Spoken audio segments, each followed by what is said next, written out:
Welcome everybody to our banking, to bookkeeping, to financial decision-making presentation. My name is Steve Chase, and I am delighted to be here today with you. Who am I? Well, I'm a QuickBooks certified pro advisor. I have the advanced certification and have also certifications with Gusto and A2X. I use QuickBooks Online to help numerous clients out with their bookkeeping information. And through the years of bookkeeping, I have seen a lot of ways to help improve small business owners get peace and clarity and freedom in their bookkeeping. So this presentation is going to take us through really an opportunity to see from the beginnings of accounting all the way to the modern fintech era and how you can set things up properly in your accounting system. So this guy that we're looking at here, his name is Lucas Pacioli, and he is one of the fathers and of accounting, and he gets credit for helping establish the double entry bookkeeping principles of debits and credits. And what's unique about him is he organized a system of creating general ledgers back in the day to help the Venetians in Italy keep track of the merchants going about and managing selling their goods and services. He was friends with uh, Leonardo da Vinci. And in fact, this book that we're seeing here has Leonardo da Vinci's drawings on it. But what's interesting is this man here has began his transactions here with when he wrote in that book that people should begin all their economic transactions in the name of God. I also enjoy just the spirit of bookkeeping, as a quote in this book here is born with the same spirit of Galileo and Newton. And so this man has a very important factor of anytime you're in any accounting software and you're posting a transaction behind the scenes, we get the double entry bookkeeping system that really helps set us up for what we use in modern era finance of the balance sheet. And so that's really the origins of the principles behind the framework for all of our modern day finance that we get from Lucas Pacioli. So let's fast forward to today and talk about what the 2020s are going to look like.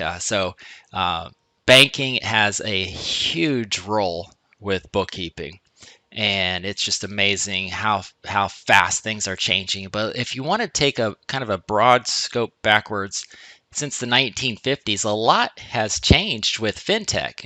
We use the term fintech; it basically just means technology that's used to help improve the delivery of financial services.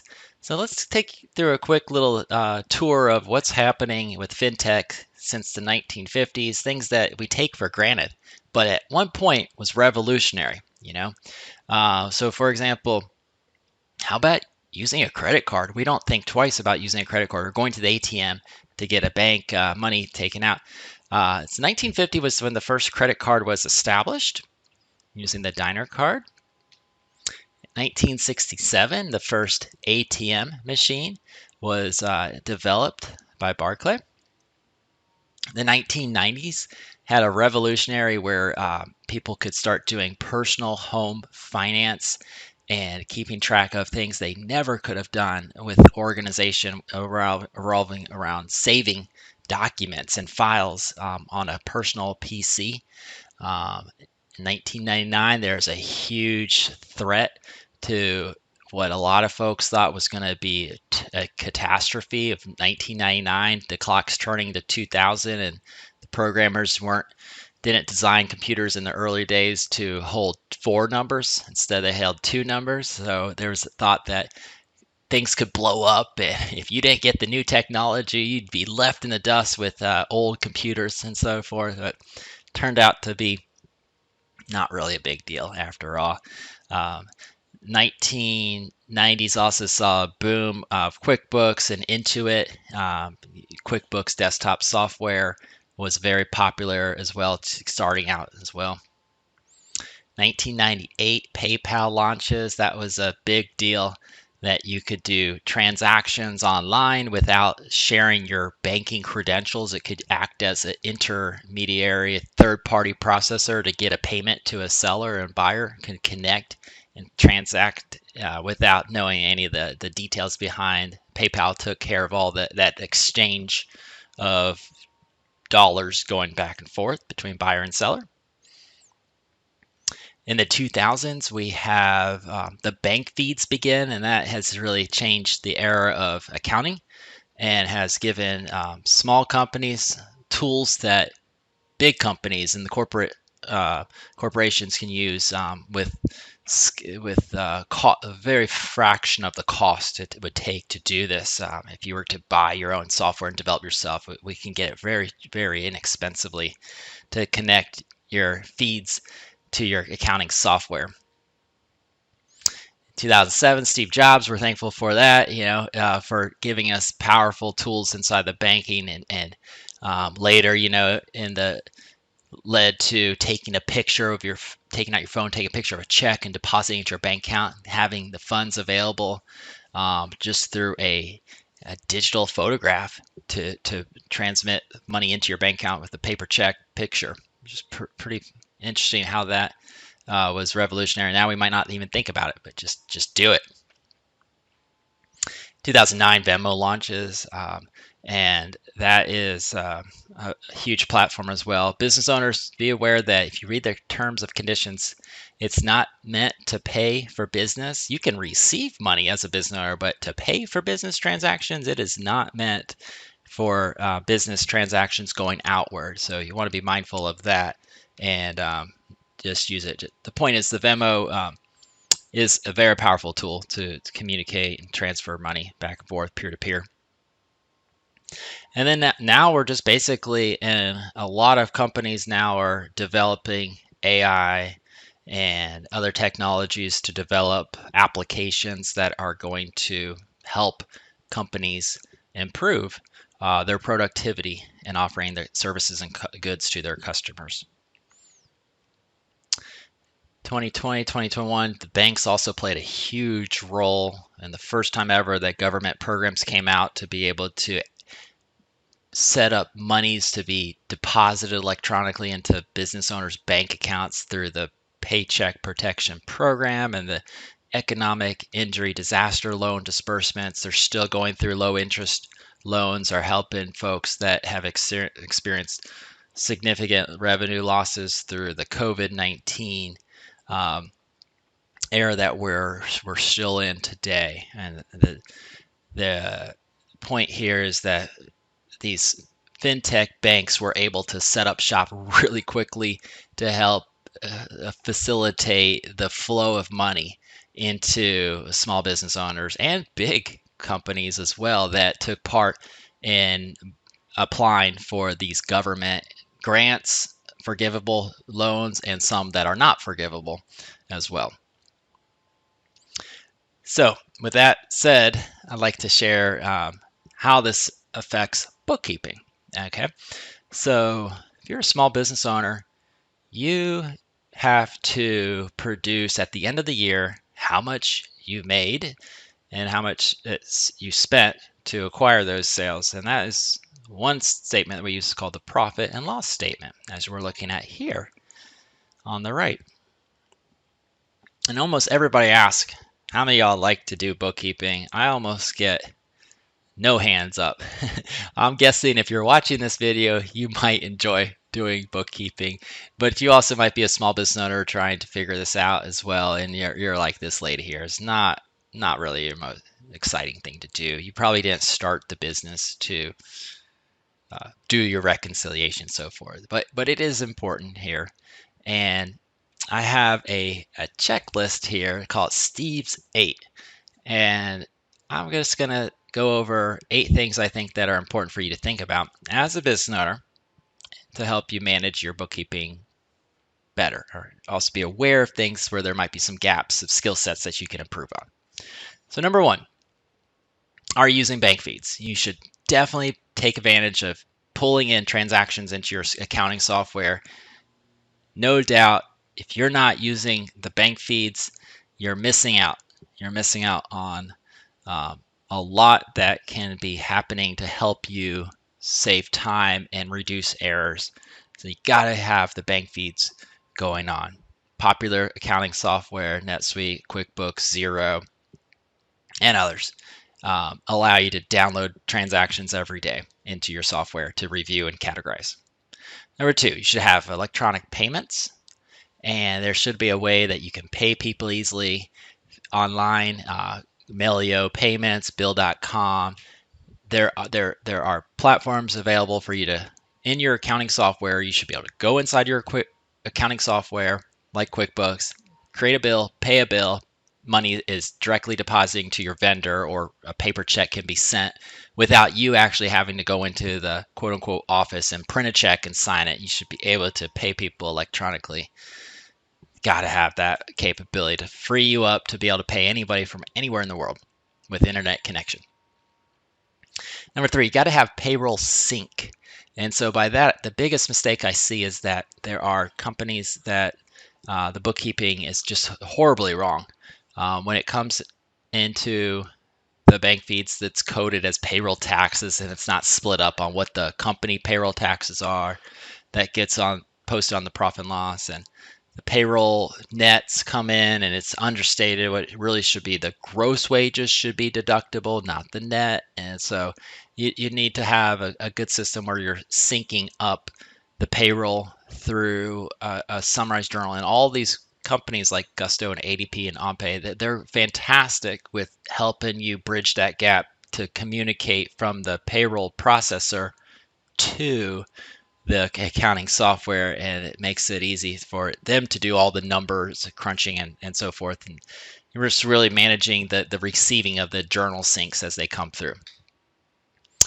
Number four, user credentials. I know when you're first starting a business, you might not necessarily have the full versions that allow you to have multiple user access, but you just don't want to chimp on this and have multiple users sharing your password.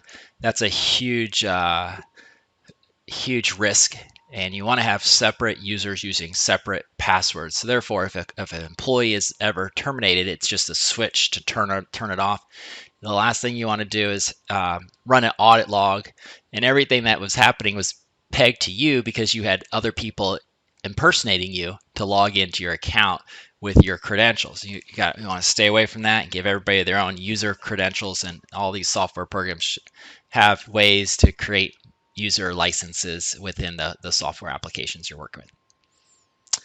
Number five, bank reconciliations. Probably one of the least understood items out there, but simply put, you should definitely be getting your monthly bank statement for your business account and looking at it and comparing it to what's in your accounting software. If you do that every month, you'll have what we call bank reconciliation, ensuring your accounting matches your bank statements. Number six, properly classifying 1099 contractors versus W-2 employees. So every state in the United States has their own requirements of what constitutes a W-2 employee and what constitutes a 1099 contractor. So these are rules that you can learn, you can call and the comptrollers of your state, and you can see what passes the test. So setting people up right and following the rules will be a very important step that you are working towards and maintaining. And seven, good standing with taxes. So making sure that anything to do with taxes is up to date. So if you're starting a business, you're going to be having estimated taxes that you'll be paying quarterly taxes as you go through. Instead of paying it all at one time, you spread out the cost of your taxes, your income tax, federal income taxes, through quarterly payments. If you have payroll, you'll be paying payroll taxes. And if you sell products that ensure sales tax, you also will have sales taxes as well. So it can get really complicated, but you want to make sure that you know about these and you just don't forget about them, and have good systems to help somebody help set you up properly with these here. And if you're not sure how to do it, you can ask. You can certainly connect with your payroll processor, you connect with your state comptrollers, and you can ask about what's the sales tax and what's not. And there's lots of folks out there that can help with that. And lastly, number 8, budgeting and goals. You want to make sure that as a business owner, you're writing down your goals on paper. You're writing down what your expected revenues are going to be in the next 3 months, next year. After you cross over your first year, you should have a pretty good baseline of what your revenue was and what your expenses were. Then going into year 2, 20% higher. You should be getting 20% higher in sales next year and maybe more. But it all starts with having a plan, having a budget that we can compare to when we finish that year and really see how did we do. And it will whisper to you where things can be improved, and it will also shout out and celebrate where you're doing awesome. So maybe you're crushing a revenue goal that you way underestimated how much customers you're going to have, and that's a good thing too. But you want to have something down that tracks your individual goals for the business and be reevaluating it on a regular basis. So I hope that helps. That's Steve Zate there. All right, the great news.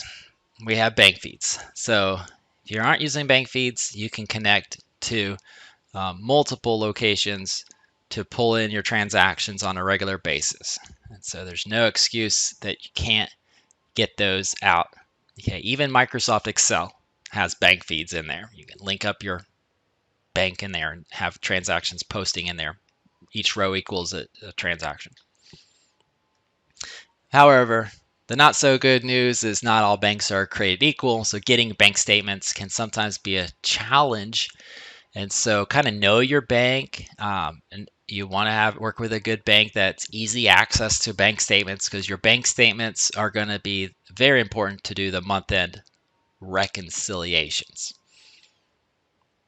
Every time you get a bank statement and a credit card statement, you should be going into your accounting software and using the built-in tool to reconcile so that we can match our payments against the payments that show on the bank statement to what we have, and are making sure there's no duplicates. And sometimes bank feeds break and you change your password, or something happens, or you get a new credit card because there was fraud on it. Well, then you have to look at your credit card statement to see, and like maybe you have 45 days missing of data. And so that's a huge wake-up call. The last thing you want to do is turn in your financials and be missing a bunch of transactions, all because you didn't see it. You missed it. You're too busy and you didn't know that they weren't coming into your accounting software. So definitely reconcile. Definitely reconcile. All right. Kind of shifting gears here to what I call, where did you get that information? So data digitization is empowering small business owners to have access to data at enterprise levels and at fractions of cost than it was in the former days. One recommendation that, as a bookkeeper and doing all this, is seeing the whole picture, being able to see an email or a phone number or a note, or being able to see tracking all the process of nurturing a customer, building up the leads, getting the customer, then establishing a lifelong valuable relationship with them. All of that ought to be accessible, that your team can go into and get. And so be mindful of having a system where you can find things easily. I particularly like this book here called The Business Model Canvas. I really enjoy it if you're kind of in the early stages of trying to figure out what you want to do, particularly now during this great resignation where we're getting lots of folks quitting their jobs and starting business on their own. I would recommend this book and just kind of think about, what is it that you do? What makes you unique? What product or service are you going to be offering? How are you going to interact with your customers? What key vendors and partners will help you produce that? And down at the bottom, what are your costs going to be and how much your revenues. It all kind of ties together. But going through this book is kind of like you can have your own workshop and kind of go through each of these different blocks. And cool thing is, start small and iterate and make little adjustments as necessary. And when things are going well, then you can push the lever a little bit higher and go forward more to that. But it's pretty exciting that there's so many different ways to turn the wheel to create a customer and provide tons of value to them and getting all these channels here right. Okay. All right. Now, third part of the presentation is just going to be financial decisions, how we can create financial decisions, and that comes from banking to bookkeeping. It all kind of is important because you got to have the right data first before you can make these decisions here. So as you go through the financial reports, your accounting software ought to get you what's called the balance sheet, the profit and loss statement, and the cash flow statement. And so in accounting, we have two different reports, cash and accrual. And when you fill out your taxes on the IRS, you're going to have a little checkbox. Are you cash basis or accrual basis? And so the difference is cash is going to record revenue when it's received. Expenses will record those purchases when you pay the cash and the money goes out. Whereas accrual, we record revenue when we invoice the customer. We record expenses when we record the bills, but we might necessarily receive or pay the money down the road. So it kind of goes by the date of the official invoice, as if you will.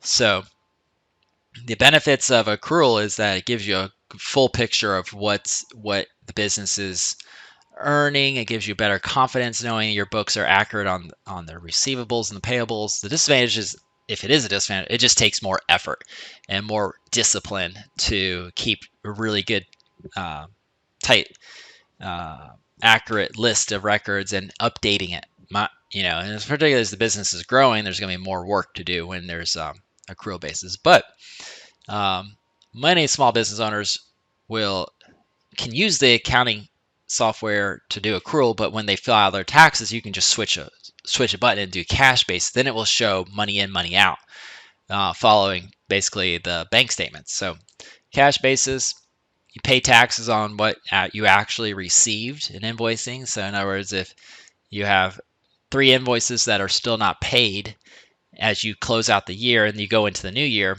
you're not going to pay taxes on invoices that weren't paid, right? If you just go by cash basis, there is some disadvantage. You're missing some information as far as what is out there, accounts receivable and accounts payable. Now the balance sheet, it stems also from the chart of accounts, just as well as the profit and loss. And so the balance sheet's going to have assets, liabilities, and equity. What you own is an asset, what you owe is a liability like a credit card, and what you invested or what you retained earnings is what the equity is. And then revenue and expenses, money that you get from sales is revenue, and money you spend out, necessary sacrifices, it's going to be your expenses. So we have, going back to Lucas Pacioli in the 1500s, he helped the framework to set up the balance sheet where assets always equals liabilities plus owner's equity. And the great thing about these software programs that you're working with is they will kind of help you stay in line to make sure it balances, always balances to do that. You should be able to run your balance sheet report year after year after year, and your goal is that your assets are going to be going up, your liabilities going down, your equity going up year in, year out. Okay. So here is a report that we're looking at the accounts receivable, how it flows to the balance sheet. So imagine we invoiced $100,000. Well, on the left statement, we have the profit and loss that shows $100,000 of revenue. However, if we've only received $55,000, you'll see on the right side we have $55,000 of receivables. So cash basis would show 55,000 as revenue income. So the difference of 45,000, remember 45,000 is what's left over that hasn't yet been paid. That's going to flow from the accrual profit and loss basis to the balance sheet accrual, which shows what we call accounts receivable. Accounts receivable is an asset because that's the owner's claim on that receivable. Okay. The opposite of receivable is payable, and that would be if you have a bill or a loan that you owe, then you would see that in the liabilities section. Similar thing, unpaid bills are going to flow to the accounts payable of the liabilities. If we had it, that goes in the middle section of the balance sheet. All right. So the AR, accounts receivable aging summary report, is also a very powerful report. At a glance, the business owner or the manager can see which customers are current and which ones are slipping. So if we notice that this group here is kind of blocked off in 30 days, so pay close attention to invoices that are going past 60 days, 90 days. We're getting into a danger zone of will it get paid? So this is a cool report that easily lets you see which accounts are not managed properly, or they're not a mistake was done in the accounting software and nobody actually closed them out. But if they were paid, that would just mean that this report's not up to date. So why do you need your profit and loss?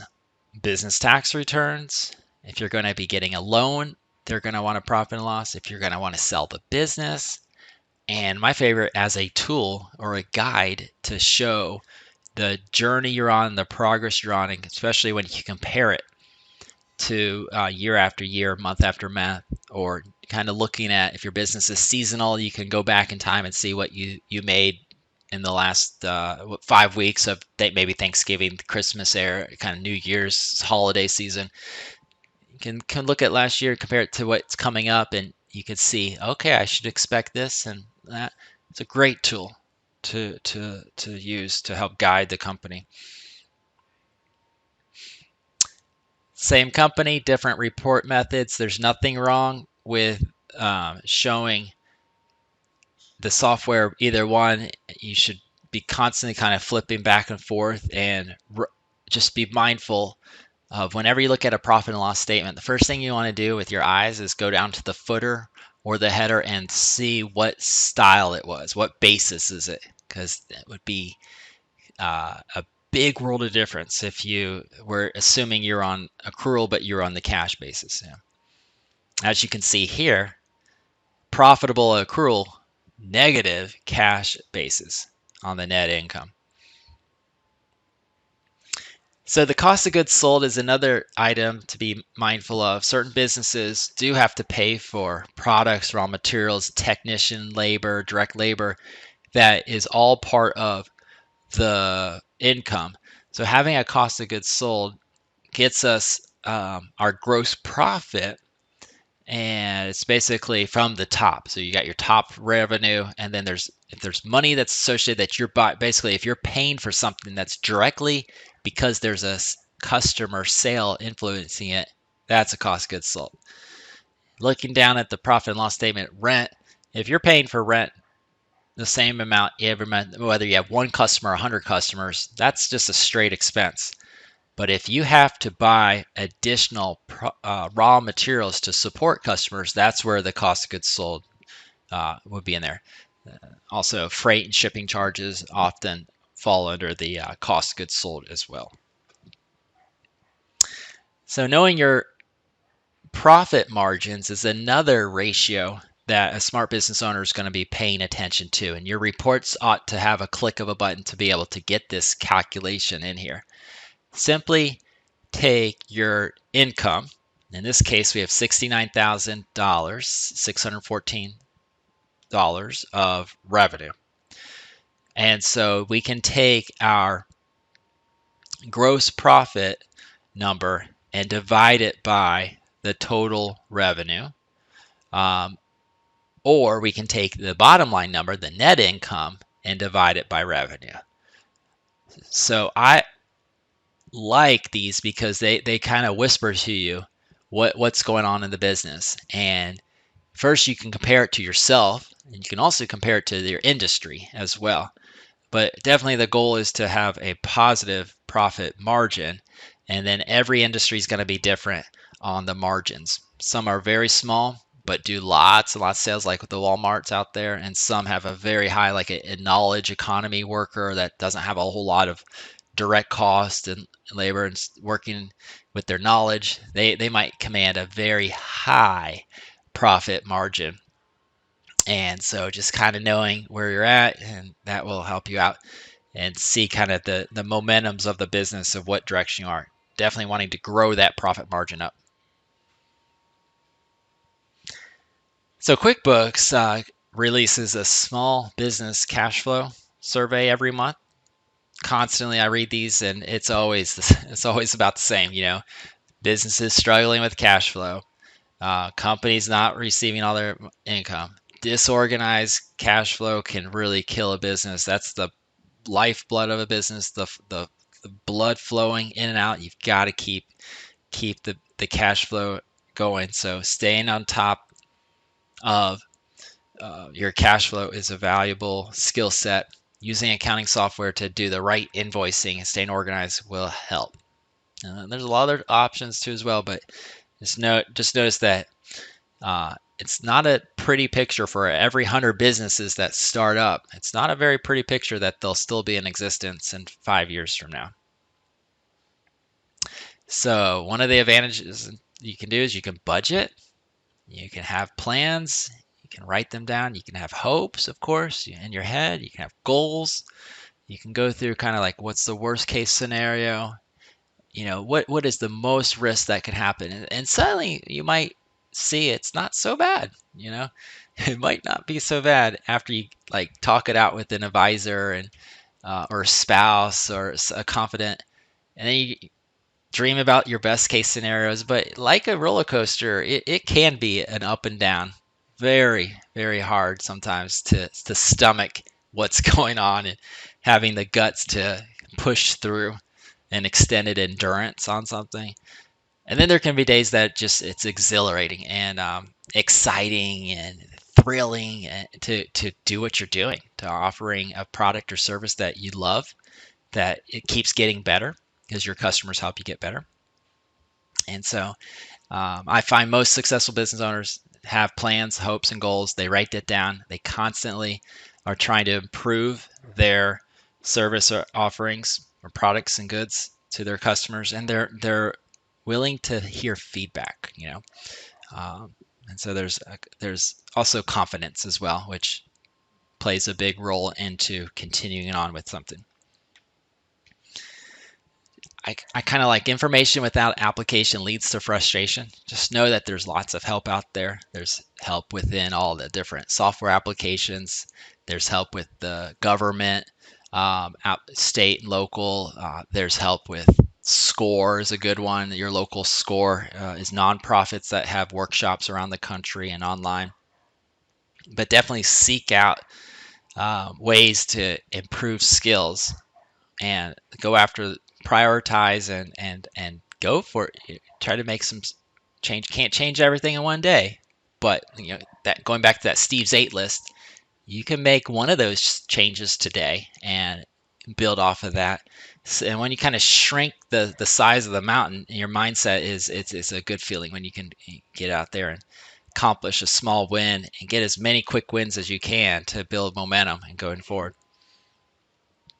But just kind of starts with thinking first, which then will lead to actions. Think about what you want to change, then that leads to actions, and then those results. And so suddenly, like, look back 2 years ago, you're like, wow, I've grown a lot. Sometimes you don't really see the growth that's happening day to day, but look back, probably I imagine things you were worrying about maybe 2 months ago are silly now to think about that you already got through those. So keep it up. My final thoughts are just do your best. We all have different options here, and all been put here to have a particular skill set that you can reach out and help out others. And through the channel of a business, it's a very powerful